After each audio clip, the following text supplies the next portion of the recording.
Nick, you got any kind of guess as to how many books of canon books are in the Oz? Yeah, books.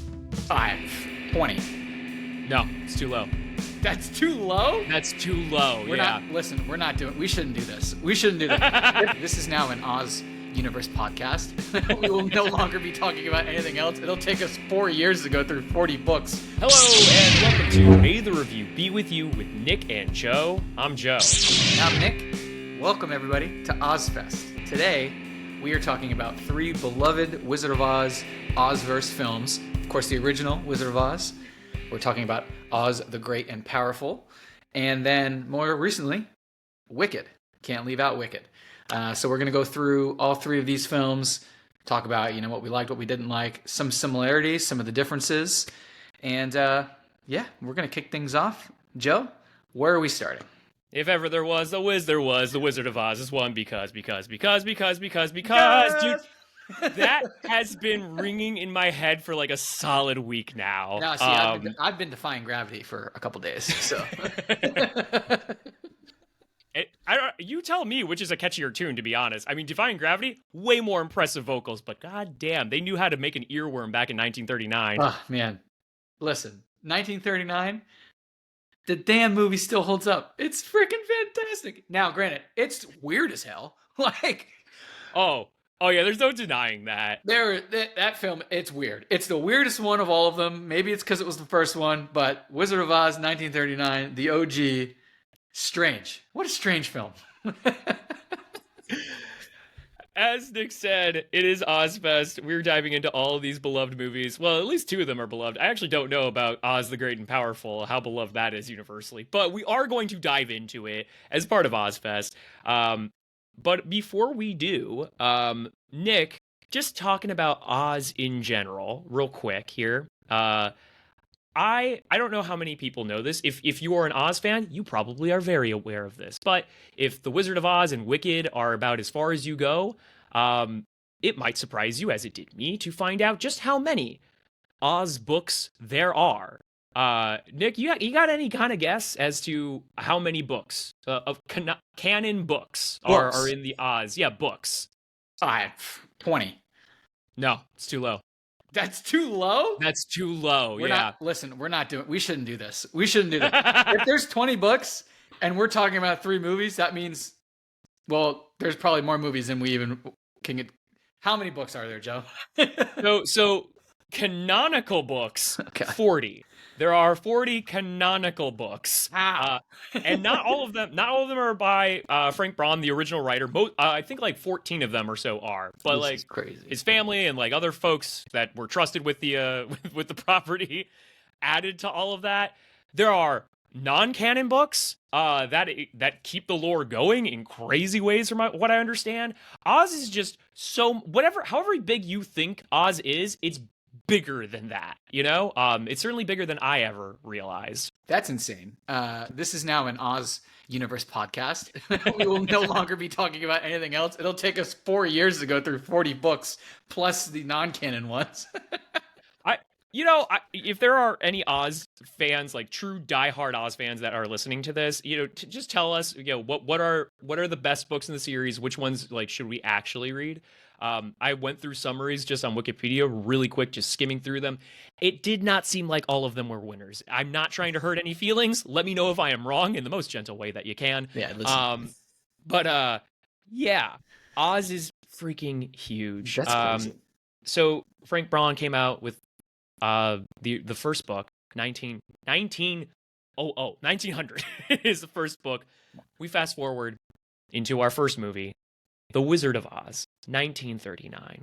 And as Nick had pointed out, this movie, I think the best way to talk about this movie by reviewing it, Nick, is reviewing it in today's standards, as you were talking about. Because, what could honestly be said about this movie that hasn't already been freaking said?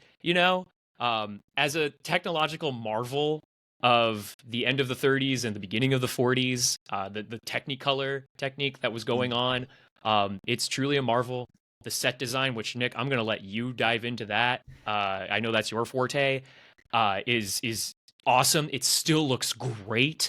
I'm going to get into some of my quips about just how this movie stacks up in the modern era in a little bit, but Nick, I'm going to turn over just the tech and the set design to you because I know that's your world. Yeah, so great call. Like the Technicolor thing was obviously very revolutionary back then in 1939. Upon rewatching the film, it really is cool to see the beginning in that grayscale black and white, and then, of course, once Dorothy's arrives in Oz, you just get this like splash of color that really hits you. And now we know that this is coming, right? We're rewatching this film. It had been a while since I'd seen it, but even though you know that you're about to get just wrecked with color, yeah, that front door opening is still golden. It's golden. It still just wrecks you like in the coolest way, and it just immediately I'm like, man, it must have been so cool to watch this for the first time. Like it's such a awesome way, right? Yeah, it's such an awesome way to tell the story. Introduce like how much different this place is that Dorothy has like essentially like landed herself. Now, talking about some cool like effects, obviously 1939, not a lot of CGI and visual effects possible in 1939 from a computer standpoint. Let's just be obvious there. But most people would have asked you what a computer is at that point. Exactly. But some cool things. That tornado sequence at the beginning still holds up, really cool. Like has like a little terrifying aspect to it. It's not Twister-esque, but it's close. I almost wonder though. I did think about Twister because, like, you know, the moment where you see the cow flying up. I was wondering, like, in retro, like, when Twister did that, was that a reference to the Wizard of Oz? Like, it almost feels like it is. Maybe we'll have to look that up. That's a good point. I mean, there's a lot of things that are probably seldomly a reference to Wizard of Oz. It was so iconic at the time. So, I mean, even still, right? It's one of the most influential movies in American cinema, maybe even world cinema of all time. Yeah, it's really just like fantastic. And that tornado scene was done using a 35-foot muslin stocking. I'm sure I'm saying that wrong, but it's like a 35-foot stocking attached to a huge crane, which was mounted to a car that was on a track below. And then they were using like wind and dirt and smoke effects to create like the realistic swirling tornado. Like, I mean, just like ridiculous. Everything I just said doesn't even make sense because now you can just do it with CGI. It is what, because like, all right, so like I really don't mean anything against digital designers. The things that they are able to create, truly amazing. Marvel, pay your goddamn designers. But the things that they were able to accomplish without computers, like the artistry, artistry is increased when you have to stretch your brain a little bit. Right. You were limited as to the things that you could do, and therefore, like, the way that you had to accomplish it it just felt like the creative process was so much more impressive. I don't want it. I feel bad saying that, but you know what I mean? Yeah, I mean, like today, like there's CGI and a lot of visual effects with computers that look awesome, and they help the films out. But there's something about the extra like work that it takes to build the sets and to think creatively about how to make something look real without just using a computer. And like those like sweat and tears from creators and designers like show through in the film, and the actors know that and they feel it too when they're on those sets. And like in 1939, they built Munchkinland. It was on like a back lot that was like 6.5 acres. Wild. They built this whole thing. It's like insane. Emerald City was created using like a combination of sets and like matte paintings, which like most of 1939 was done with like some sets on large scale, on small scale, and with paintings thrown in there. So like really cool. Like, and at times it almost felt like a play while you're watching this film, right? Because of how they were building these sets. And hey, before we move on from that point, I would argue that like, yeah, it did feel like a play because like at the time, I think that's where like a lot of like artistry expertise came from, right? Like you can tell like so much of the actors, I'm blanking on his name, but the guy who plays the Cowardly Lion, like especially really comes across as like a theatrical thespian. You know? So like, yeah, if it feels like you're watching a play, it's definitely because so many of those creatives came from that world. A lot of backdrops, rear projection, things like that for sure. So, but it all really honestly, like, it still holds up. Like, there is a weirdness to the Wizard of Oz, which I think is by design. there's a strangeness there, but from an effects perspective, it's really well done, and it still holds up, and it makes it enjoyable to watch even now. Yes, and just to harken on that history, just a teensy bit more. Um, I was not aware that when The Wizard of Oz first came out, it was nominated for Best Picture. It did not win. And really after its release, it really didn't have a huge traction or a huge following for a long time until the 1950s, when television became much more accessible to America, and that movie premiered in color and it was reintroduced to America. And it became this darling of American cinema on television, and it is today apparently the most watched film of all time. And like when I think about that, It's crazy. I think like as a child growing in the 90s, like I think about how often I would see The Wizard of Oz like playing on TNT or like ABC or CBS like all the time. Like Wizard of Oz was one of those things that I would never like I sat down, watched the whole thing once, but then like over years I would see different scenes of it Right. and just like have seen the movie multiple times as a result of that. Right. Yeah, that's a great point. Did not realize it was the most watched of all time. That makes Yeah. sense though.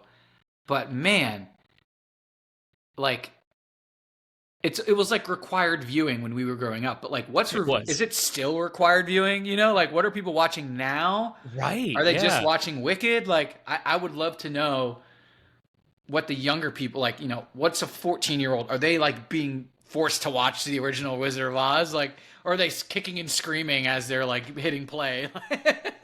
Yeah, no, that's a great like, question. I want to believe that I mean, like, I think that this movie is still incredibly watchable by today's standards. agreed. And I almost wonder, like, how many parents, like, have their kids watch this movie. It is so influential, right? And, like, you can see, like, little references of it across all media, but, like, huge references of it, too, right? Like, Yep. we just saw Agatha All Along back in October. Right. And, like, most of that was referencing the Wizard of Oz, Yeah. right? All play in Wizard of Oz. Yep. So huge in Yeah. pop culture still, for sure. It's huge. Okay, so comparing it by modern day standards, yeah, it's still extremely watchable. But man, you were not kidding, Nick. This movie's so freaking weird. It's so much weirder than I remembered. Insane. It's insane. It's honestly insane. There are like, and it's like, it's the little things. It's the little things that come off as like insane. Like, for example, Cowardly Lion, when the Wizard of Oz, Big Head, tells them they gotta go kill the witch, right? Just go kill the witch, right? Which already, like, okay. Dorothy's supposed to be a 10-year-old girl, which, like, all right, real quick before I get on the insanity here. Dorothy. Judy Garland, darling. She is Dorothy. I absolutely love her as Dorothy. But, like, I find it so funny that Dorothy's supposed to be a 10-year-old girl.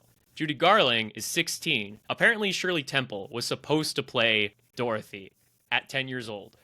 The deal didn't go through.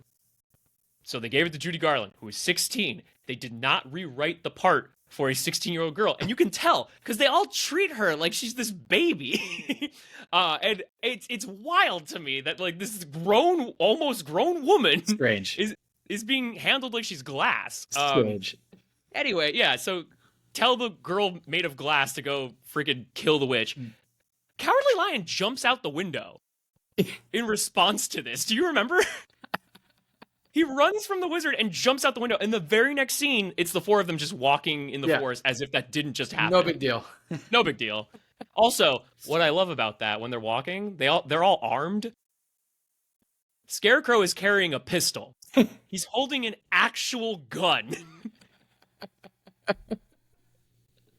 This movie, I assume this movie was meant to be funny. God damn, that is hysterical. Yeah, ridiculous. Also, you mentioning that she was supposed to be, you know, that they didn't rewrite it for a 16-year-old. That made the beginning scene with the fortune teller even creepier. Right. Like, so creepy. But back to like the gang of travelers here on the Yellow Brick Road. Tin Man, the scene where he needs oil and they're like, we got to put oil like to make him move. like I love that scene, and I think the Tin Man's probably my favorite of all those characters. But it's just such a strange, so strange, like what's like the like how did he even get there? Like why are we putting oil on this? I don't like give me the why.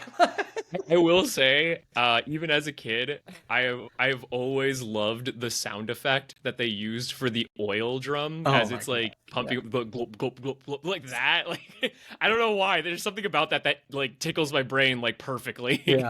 Oh my goodness. And then Munchkin um, Land, like super impressive set, like we already talked about, but like so weird.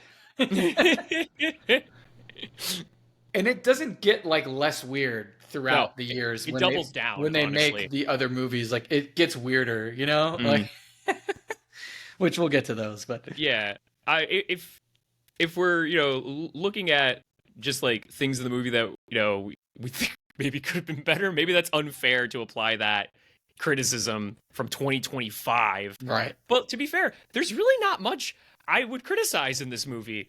My biggest thing is like sometimes the way it cuts, the scenes are a little jagged, Right. right? Like, someone will be facing this direction and then it'll cut to a scene and they're all of a sudden over here, Right. right? Um, but like, I don't know, it kind of gets a pass, I guess, because it's Yeah. 1939. They're It's still like evolving film techniques, right. right? It's like a 1939 problem. Like that's just how they couldn't do anything else. Right. Um Yeah. but And yeah, I imagine doing reshoots back then must have been right. even worse Yeah. than trying to do that now. Yeah, forget about it.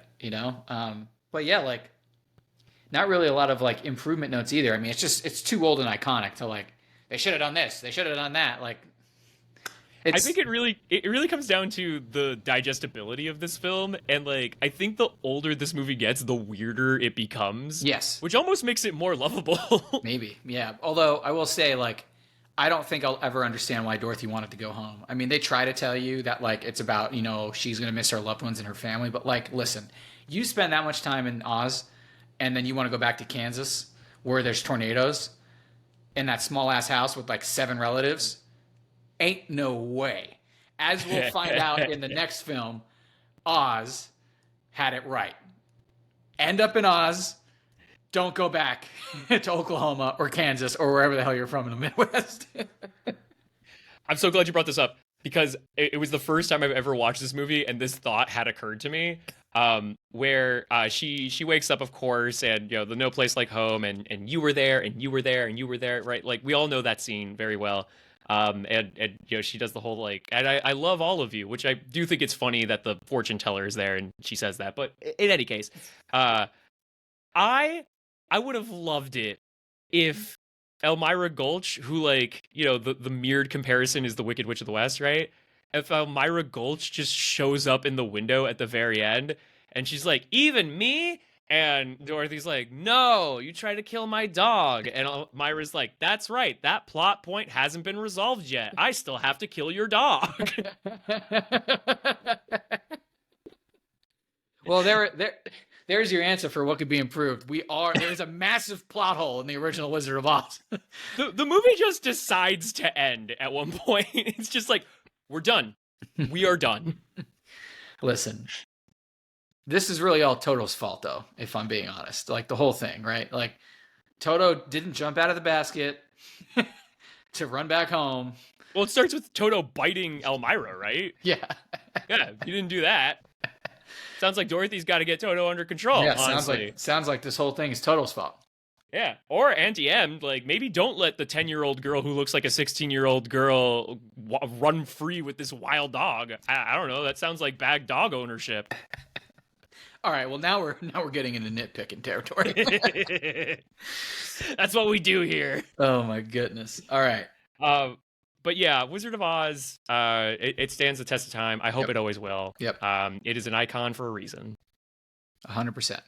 But now, switching gears to our next film in the Ozfest celebration, Oz the Great and Powerful. Year released? I forgot. 2013. 2013. Oz the Great and Powerful, starring James Franco, Mila Kunis, Directed by Sam Raimi? Directed by Sam Raimi. When I saw that, I forgot. I was like, what? Anyone listening, be honest. Do you remember this movie? Did you go see this movie? like tell us, please. Because, like, I remember the trailers for this movie. I did not see it. And I don't know anyone who did. I don't know a single person who went to go see this movie. Same. Yep. I never watched it. First time was this past weekend for this. Blown away completely in the opening credits with the Sam Raimi thing. I was like, what? Made me excited to watch it. And I think, and overall, like, I didn't like hate it, you know, like, but I was viewing it more in the lens of like exploring the Land of Oz a little bit more. There are a handful of differences, of course, between some of the storyline here in Oz the Great and Powerful and the Wizard of Oz. There's even more between Oz the Great and Powerful and Wicked, which we'll get to probably closer to when we discuss Wicked. But so I'd say probably more inconsistencies in this movie out of the three, I think. Unless, of course, you consider this movie the most canon, in which case then everything else is inconsistent. So I don't know if you have any details on books there and what's canon and what's not out of this movie, but so I don't know. So of the original 40, I don't. So I was looking specifically for like Wicked or Oz the Great and Powerful, right? In the original 40, and like from what I could tell, correct me if I'm wrong here, I don't think it is. I think both of those stories, and we'll get more into Wicked later, both of those stories are, at least Wicked for sure, based on a book that was published well outside of the original 40. And I think maybe there is a non-canonical book outside of the original 40 that is Oz the Great and Powerful, but like I couldn't tell like how similar or different it was to the movie. It kind of seems like they went rogue on this one. Love it. Which what was cool was like exploring like how did the wizard get there, right? Because obviously such a big plot point in Wizard of Oz, like getting to meet the wizard, and so it was really cool that this one's really focused on how Oz got to the Land of Oz. One of the cool things that was kind of similar, right, that Sam Raimi, I'm assuming, did for the purposes of like, you know, flashing back to the original, was kind of starting this movie in that same kind of grayscale black and white, right? Less color. And we don't really get color until Oz gets to the Land of Oz. I'm gonna be honest with you, Nick. This was actually something that made me mad about this movie. This is something that made me mad. Yeah, I'm gonna get on my soapbox right now. I'm gonna rant about this real quick. All right, so let me ask you, Nick. The beginning of the Wizard of Oz, is it in black and white? Well, I don't think it's technically black and white. It's like it's not black and white. It's not shot in black and white either. It's like a grayscale, like I forget what it's called. It's a sepia tone. Yes. It's a sepia tone. Yeah. That's like it's it's desaturated of color, right? But it's not colorless, right? And like I think part of the reason for that is like to give that Kansas like that dirt look, that farm dirt look, right, to make it look like even poorer, right?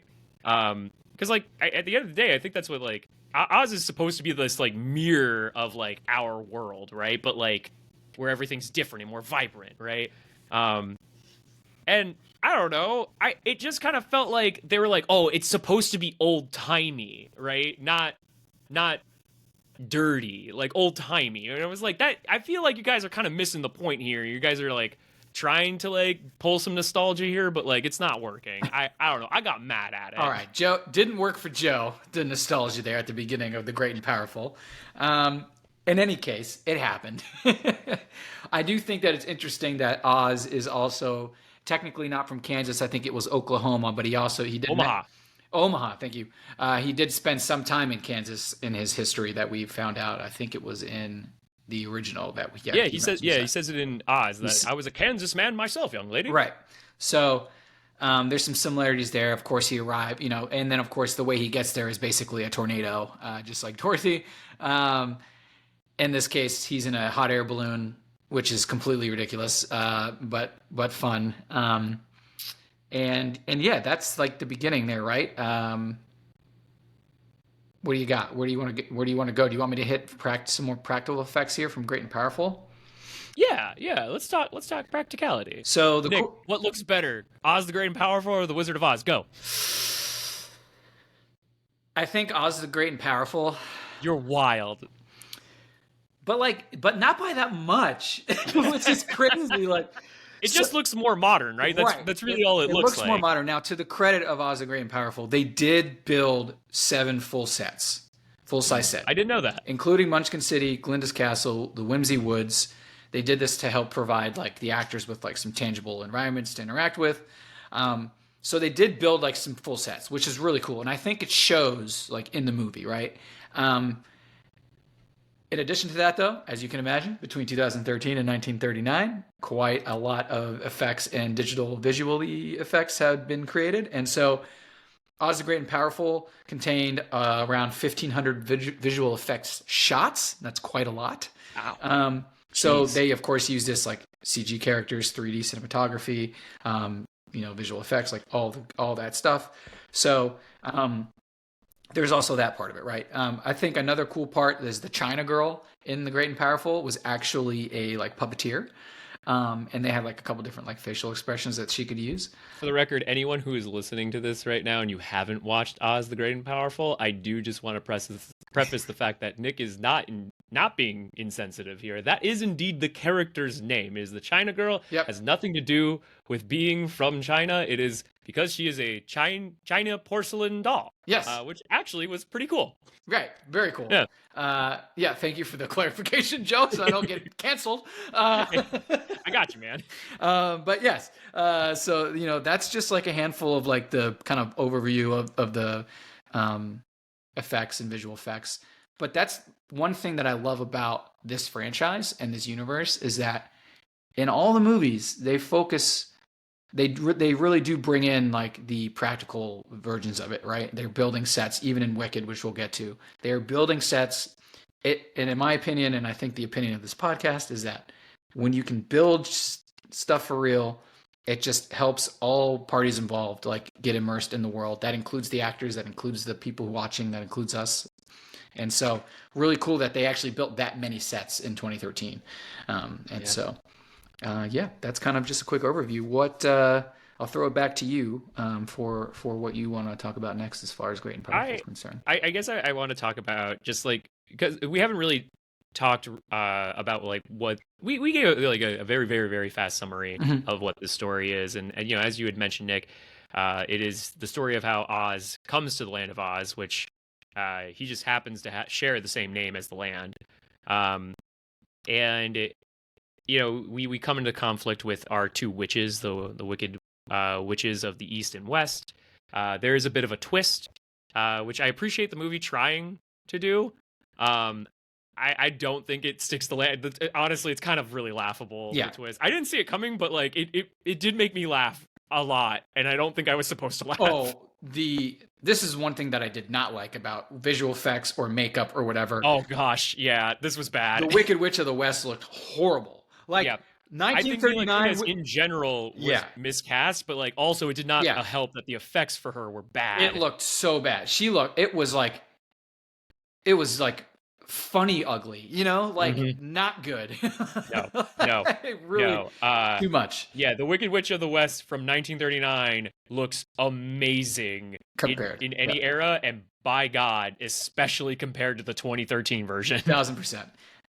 The twist, I don't think it landed either. It was cool. I think the cooler part was I really did appreciate towards the end, the ending scene where, Oz comes up with this like grand plan to essentially like trick the sisters into thinking he is this like powerful wizard. Like that was really cool to see, like the resourcefulness and the showmanship and entertainmentship and the conmanship that he has, right? Because that kind of lets you believe where he could like go to in his future with Oz, right? Which is of course what we end up seeing in The Wizard of Oz, and then like some more backstory we got from him helped us kind of like understand where he was or what he does like in the movie like Wicked, right? And so we kind of got like this main backstory, and we really got to see him in action, which I thought was really cool.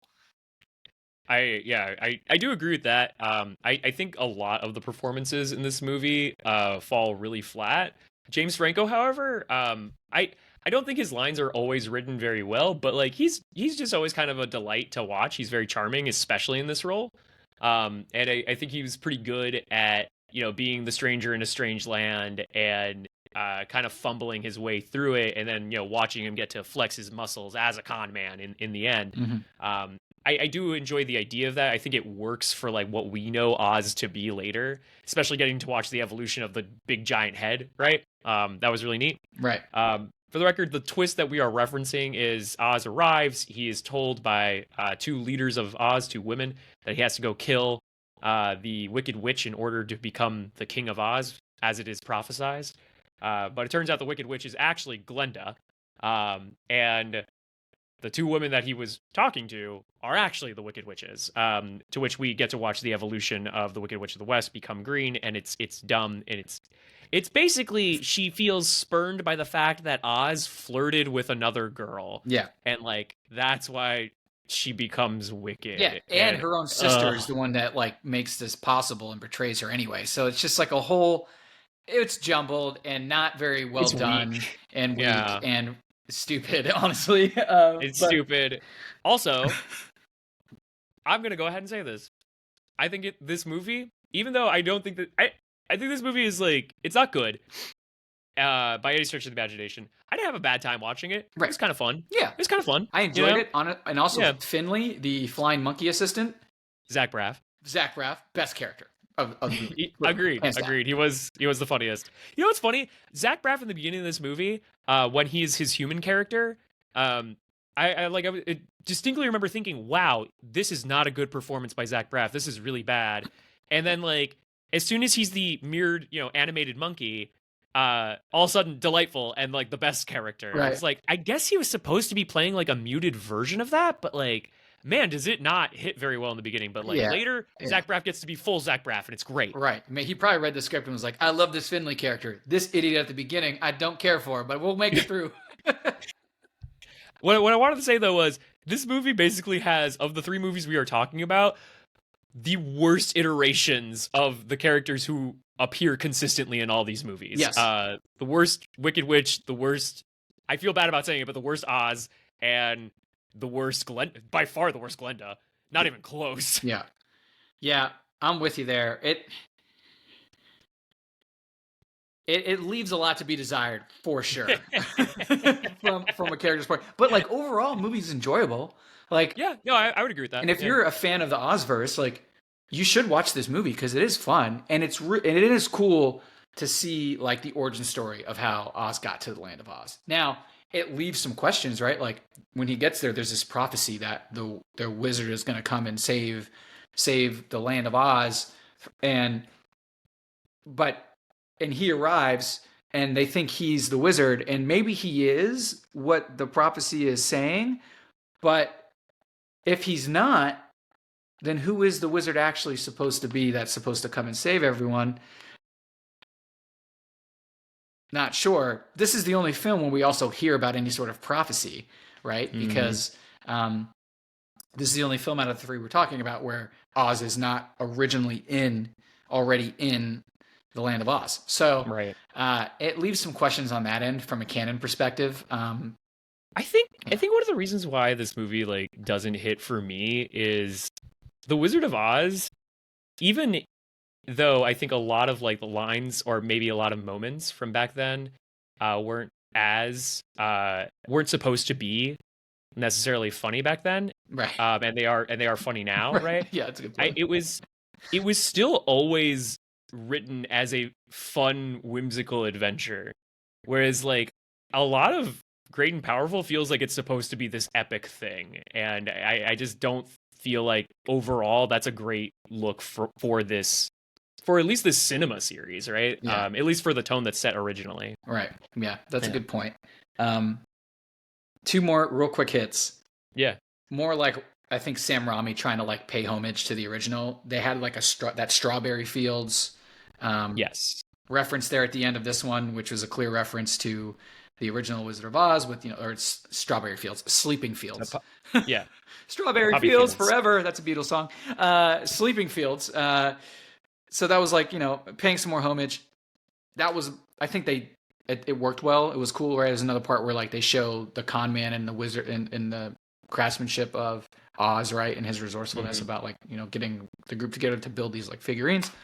And then one weird throw-in scene that I was like, why is this in the movie? Is him basically swimming through gold and like jumping up and down in the gold, like Scrooge McDuck. I forgot about this. That was like so cringe and As if he's Scrooge McDuck. Yeah. Oh my god! Like, yeah, that was so bad. Why are we Scrooge McDucking this scene right now? Like, this is not necessary. Yeah, that was painful. That really was. I think I deleted that scene from my memory. Yeah, it was horrible. But that's all the notes I have. Overall, I think it's worth watching in the Ozverse just to get some backstory on how he got there. If you ever needed it. Yeah.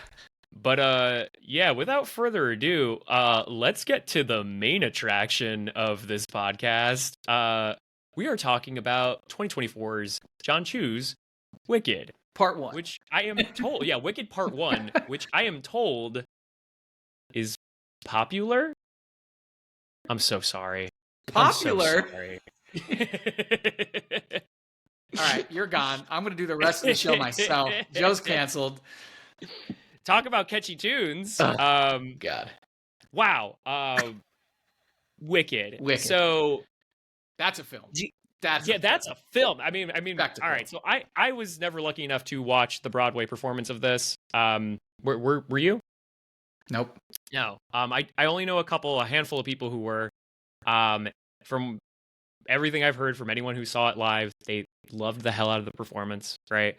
And as far as people who their introduction to Wicked was the theater, right? Or if their introduction to Wicked was this movie, most people I talked to really loved what they saw. The people who read the book, however, did not seem as on board. So real quick note just about the book. If you don't know, Wicked, before it was a play, was a book. It came out in 95. It is written outside of the original 40 and outside of most chronology of The Wizard of Oz. I believe some diehard fans like really regarded this to be like either its own thing or it is part of the truth of Oz, right? But like the author's been dead for a long time, so like I guess up to you on where the chronology falls here. But Nick, and I'm sure you're going to bring this up, as far as the inconsistencies that we see in between stories, this is why. Because it's not originally part of any kind of plan, Got it. That makes sense, because there are like a glaring amount of inconsistencies between Wicked specifically and the two films we just talked about. The original Wizard of Oz and Oz the Great and Powerful. Pretty big inconsistencies too. Yeah, that makes sense and why it would be outside of canon. The problem, as you're alluding to, is that this film is the pinnacle of the three, in my opinion. And so I'm pretty sure it splits the road down the middle here on do we care or do we not care? And which one do we prefer to believe? Which I will say, I hear what you're saying as far as like the standout, right? And I do think, part of what it's got going for it is like that modern like flair. Yeah. However, that didn't help Oz the Great and Powerful. True. Yeah. But I will say what I think works great for this film as opposed to Oz the Great and Powerful is I think it really captures a lot of what made The Wizard of Oz such a like spirited film. Like not only is it touching on on a lot of the themes that The Wizard of Oz touched on, your heart's desire and things of that nature, right? Right. Capturing the mirrored effect of things. But like it also pushed the bounds technologically speaking, right? That the last act alone, the last number, Defying Gravity, is a spectacle. I'd say the entire movie is worth watching just for Defying Gravity. Yeah. Honestly, it's a cinematography like marvel. It's beautiful. So like way to push the boundaries creatively on that. Yeah. Absolute spectacle, really. And just to kind of like touch on some practical effects or visual effects here, just as an overview for Wicked. of course, like heavily relied on. There was a lot of practical effects. They built tangible sets just like the other movies, which is awesome, rather than relying on CGI. This, of course, like really does come through. Like I think the sets and the visuals in Wicked are infinitely better than Oz the Great and Powerful. Like it really they really do a good job. So yeah, they build, like, of course, the real sets. The giant like animatronic head was like a puppeteer controlling it with like a hydraulic arm and everything to move that. So that's cool. That was like There is a video of our two stars, Cynthia and Ariana, seeing the head for the first time as it comes out. They didn't know that was going to happen, and just go find it. It's the two of them freaking out as it comes out. That's amazing. The other thing that's really cool is the Emerald City Express, which is like probably the most badass train that I've ever seen. 32-ton train built to actually run. So like this thing was so cool. It moved. Like, yeah, it moved for real. And then Munchkin Land specifically, 9 million tulips were planted to create the look of Munchkin Land. Wow. 9 million. Insane. And then, of course, Shiz, 52-foot high set. Shiz was 52 feet, that set, high. So, like, impressive scale, impressive set design to really make you feel immersed. And visual effects wise, 2,200 visual effects shot in total in this film. Comparatively, we talked about Great and Powerful at about 1,500. So kind of makes sense. Bigger film, longer film, more visual effects in this one, but not too much more based on. But I gotta say, like, I'll applaud Great and Powerful for this. Like, at least both of these films like really tried to like harken back to like, I guess the movie magic of like what made The Wizard of Oz sing, right? Like building out those huge practical sets. Yeah, right? And you just, I mean, the world, it's the Wizard of Oz, the land of Oz is so important that you need like the actors and actresses like to be able to actually be there and like interact with these sets to really like feel like they're in this world and to portray it correctly. And so it's awesome that the studios give them a bunch of money to do it, and they clearly got the right people because the sets here in Wicked were fantastic. I was talking about this earlier about how the Wizard of Oz is a mirror to our world, right? And that's the way it's supposed to come across. That's why those characters, the farm characters, are also the characters that Dorothy comes across in her journey, right? It's like an inverted mirror, right? And what I really enjoyed about Wicked is it retains that without the use of the other world, right? Whereas like the inverted mirror, it's not being used as a point of looking at like our world. It's looked at through Dorothy's journey, right? Versus Elphaba's, which, by the way, her name is Elphaba. Oz the Great and Powerful, Theodora, for some reason. That's a strange choice, right? Elphaba, I like that. That's a good witch name. That's a great witch name, right? Theodora, great, yeah. Odd choice. Yeah. Elphaba, great witch name.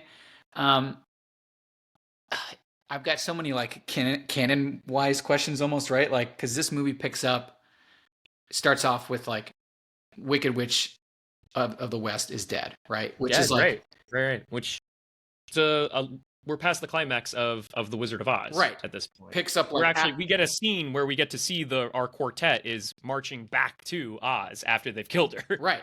So like this movie, Wicked essentially picks up where that like leaves off, right? In a way, of course. It's most of the movie really takes place in like a flashback storytelling perspective, right? Where Glinda's telling the story of like how her and Elphaba were friends in school.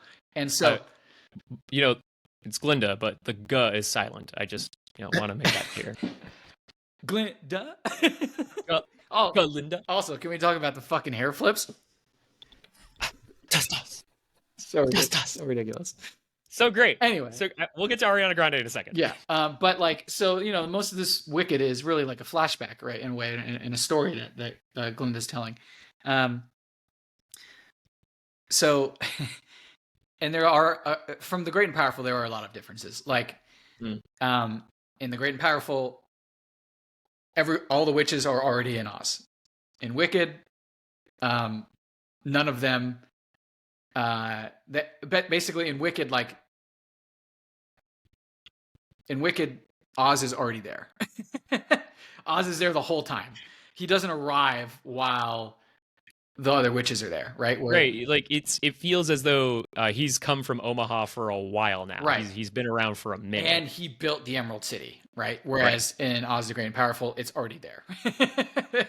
He's inheriting. He is inheriting it, and he has to also earn it back through a battle. So that's a main inconsistency. Another one that really stands out because of how important it is to Oz lore is the Yellow Brick Road. Out of all three of these films, Wicked is the only one that tries to tell us how the Yellow Brick Road became yellow. Because which apparently was Elphaba's doing. Apparently it was Elphaba's doing, but really it was Glinda who suggested yellow. So really it was Glinda who really finalizes the Yellow Brick Road. So she's so good. That's she's so good. She's so good.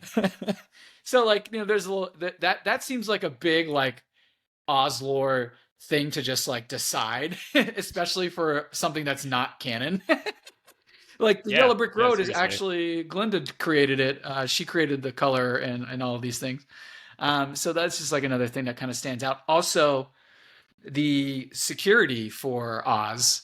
That's right. Yeah, we get an explanation for this. This is the first movie where they don't have wings yet.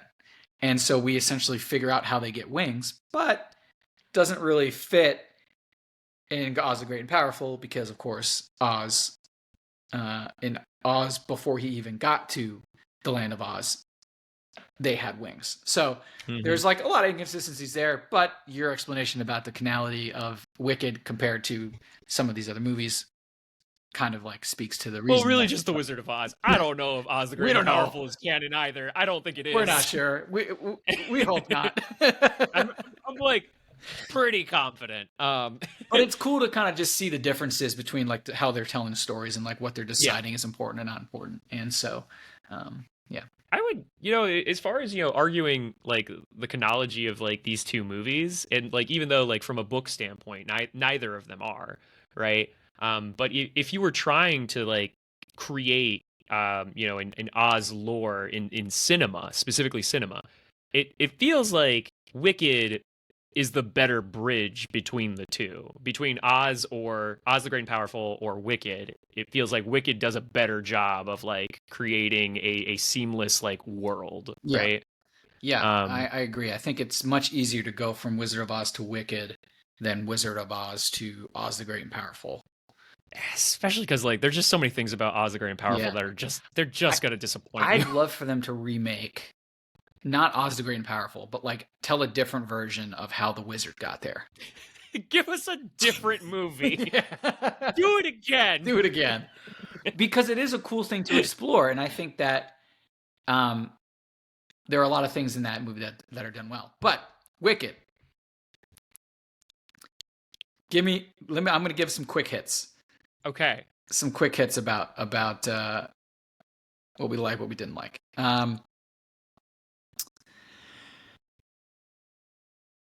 The wizard banning animals and that whole storyline about animals losing their voice and things like that, really, in my opinion, really intriguing. I loved the teacher character as well. Dillon? What was his name? Yeah, Professor Dillon. Professor Dillon, played by Peter Dinklage. Awesome. Great character. And of course, that leads us to, Elphaba being a little bit more intrigued on what's going on with animals and wanting the wizard to grant the animals their freedom. And then of course we find out that basically. Well, I mean that's really important for her as a character, right? Yeah. As a character who is ostracized and she's witnessing this group of characters that's being ostracized. It immediately endears her to them, right? Right. Yeah. So, that's also a little heartbreaking too. When she it's cool but heartbreaking when she reads when she can read the Grimoire, right? The only wizard actually who could probably. Thank you for remembering that. I could not remember what that book was called. It's reads the Grimoire, casts a spell, gives the apes wings, horrifying, especially for her because she like wants to help the animals, not like punish them. And Hurt them, yeah. um, it, and also, is it possible to cast anyone better than Goldblum as the wizard? He was wonderful. So good. Thank you for transitioning here to casting. Jeff Goldblum.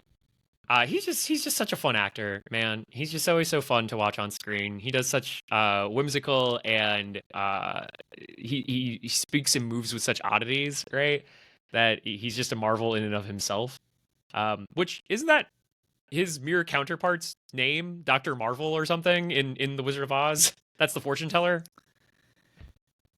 Oh, I think so. Yeah, it's something like, or Professor Marvel. It's something like that. In any case, doesn't matter. But yeah, the scene where he's marching through like the model of Oz, like you can tell like Goldblum's just having such a fun time with that character, right? Yeah.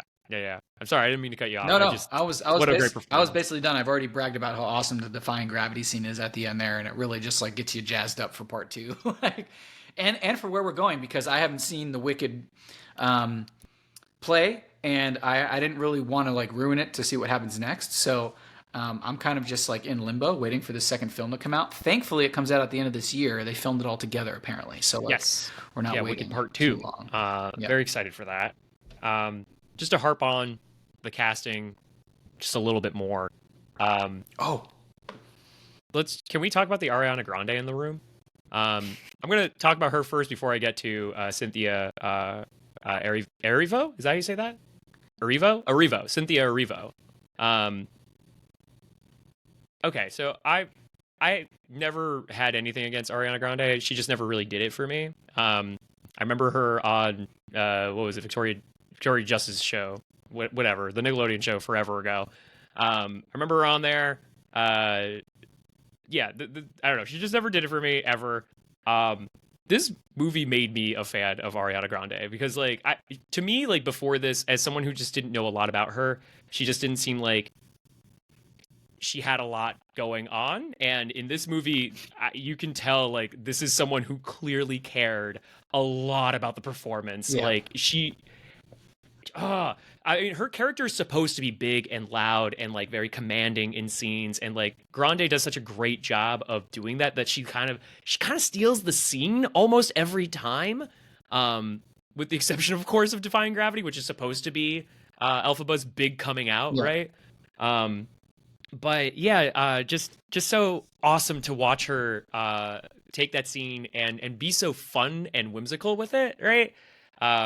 You know, the little lines like here and there, the way that, you know, she does the toss, like, she brings the character to life with like all these like great like actor choices, right? Like the scene where they're doing Popular and she's hanging from the chandelier and her legs are spread, and like her legs are spread as they're circulating around Cynthia Erivo's head, and she just has to like just deal with like the awkwardness of that. Both of them like rock that scene. It's so funny. They crushed it. I mean, they both did such a great job. Well, that's what I was going to get to with Erivo, because like for as loud and big as Grande has to be with Galinda and then Glinda, Erivo has to be subtle but powerful, right? And like the quiet things that she does. Like the scene where they're dancing at the Oz Dust Bowl, Oz Bowl, the Dust Bowl, whatever, the club, right? And they turn and like you see Elphaba's face in one moment, and then the very next moment you see it again, and just like two huge tears just coming down. Like that's incredible. That scene is awesome, especially because like when she's dancing by herself, it looks so weird, but then you realize that this is a dance that's meant to be done with a partner, and then. So when I like that interpretation. Yeah, when Glinda joins in, you're like, wait, this dance makes so much more sense when you've got someone to do it with, and this is like a big moment where they kind of like are becoming friends, you know? Really awesome scene to do it like that. I'm gonna wait to judge like the story of this of Wicked until like we get the complete, you know, package. But I will say like what sells me on this particular movie is the sisterhood of these two characters, how it gets built up, and I assume how ultimately it will get torn apart. Right. Yeah. It's really well done, and I think that's a good idea to wait for part 2 to fully judge the full story. One quick little thing that I forgot to mention is when they get to Emerald City, there's like a reenactment or like a stage performance in the Emerald City. Right. Oh, this is cool. Yeah. Those are the original Wicked cast members, which is sick. Which Idina Menzel, let it go, baby. So cool. That was so unexpected. Like even I like caught that. Like sitting in the movie theater, not a big Wicked person, but like the moment Idina Menzel shows up, it's like, oh yeah, like that's how she was famous before Frozen. I forgot. Yeah, really cool. And then of course like Chenoweth, who we're huge fans of from West Wing. So there's a couple seasons there where she's in the West Wing too. I forgot about that. You're right. Super random. But anyway, so that was like I love little things like that, that very fun. And yeah, I'm trying to think, I'm looking at my notes real quick, but I do like that we got to see at the end the hot air balloon as like an escape attempt. Just because like the hot air balloon was such like a big focal point of Oz the Great and Powerful. Obviously the movies really don't have much to compare as far as like the canality of it, but because of like the importance of how Oz gets there to the land of Oz, that suggests that in the Wicked timeline, Oz did also come there with a hot air balloon. So yeah.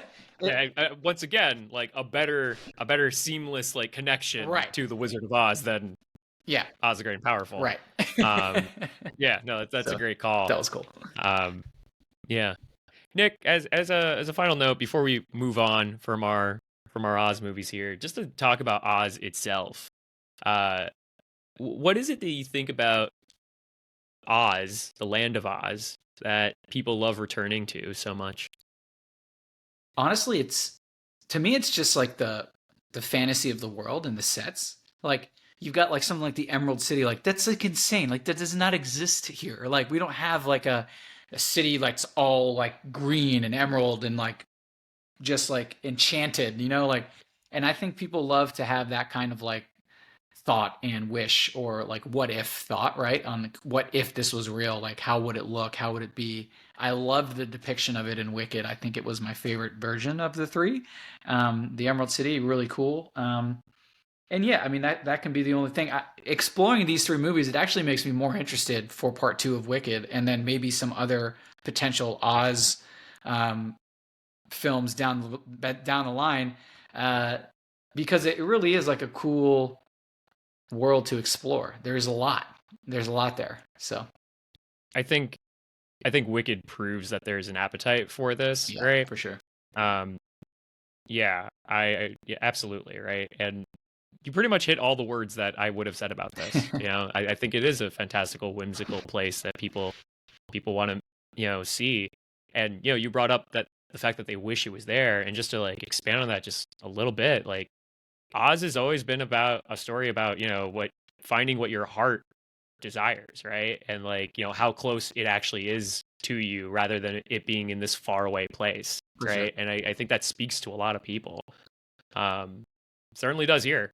But yeah, for Ozfest, that'll do it for now. However, there are a lot more Oz movies, as we've learned, other than Wicked Part 2. So stay tuned later this year for Ozfest Part 2 to find out what those are. Awesome. And in the meantime, you can find us on Threads. Follow us there. We're talking about all other things that are streaming. And of course, hit that subscribe button, give us a like and a comment. Tell us what you think about the Land of Oz. And until next time, may the review be with you. Peace.